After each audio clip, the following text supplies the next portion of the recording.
gua saranin kepada semua ya, masalah bawa alat label, kalian nggak usah kalian bully-bully karena dia nggak salah apa-apa ya gitu.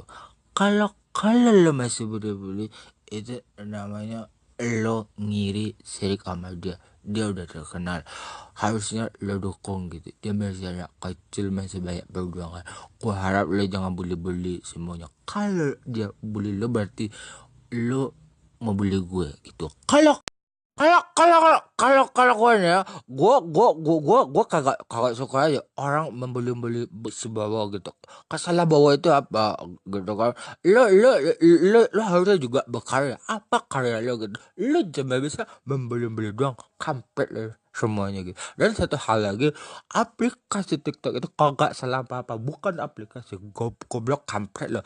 Yang goblok itu lo semua. Kalau lo kagak itu, kalau lo bilang itu aplikasi goblok, lo yang goblok.